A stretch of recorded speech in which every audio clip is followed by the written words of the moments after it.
¿Por qué nos ha engañado tanto? Así es como comienza la entrevista a Carlos Alsina al presidente del gobierno, Pedro Sánchez. Dicha entrevista realizada en el programa Más de Uno de Onda Cero. Aclárame en qué ocasiones respondió Sánchez, a lo que Carlos Alsina le respondió: tengo una extensa lista. En ese momento, Alsina procedió a enumerar multitud de promesas realizadas por Pedro Sánchez que han sido incumplidas a lo largo de los últimos 5 años. Alsina recordó que Sánchez había asegurado que de llegar al poder impulsaría una reforma legal para evitar que el Ejecutivo pudiera seleccionar a los magistrados del Tribunal Constitucional y, sin embargo, nombró como tal a su ministro de Justicia, haciendo referencia al caso del exministro de Justicia Juan Carlos Campo, designado como magistrado del Tribunal Constitucional.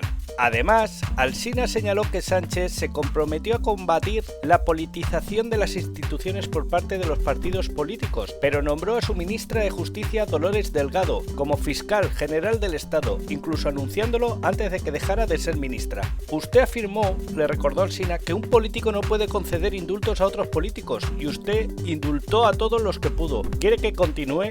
A lo que Pedro Sánchez empezó a justificar estos incumplimientos de promesas a como estamos acostumbrados, a hablar de todo menos de lo que se le pregunta. A continuación, te dejo con la entrevista, pero antes, no olvides dejarme un gran like y suscribirte al canal para así no perderte ninguna noticia. Digo tanto entonces, presidente. Dígame usted en qué. Empiece.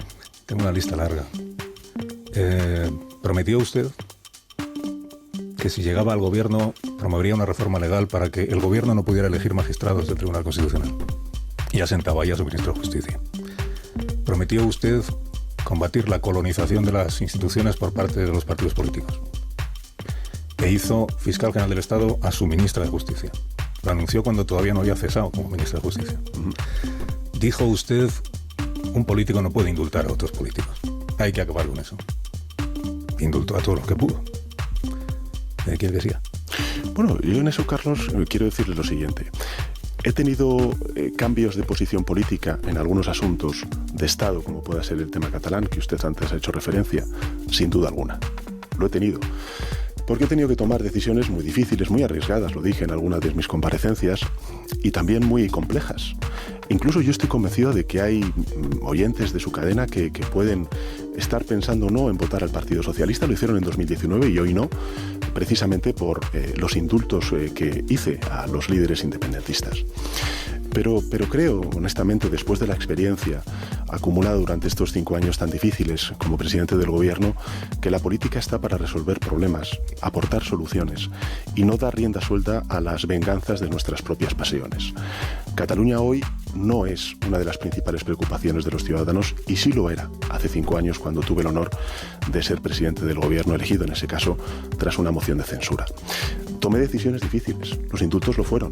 Es verdad que hubo muchos votantes del Partido Socialista y muchos españoles que no comprendieron esa decisión.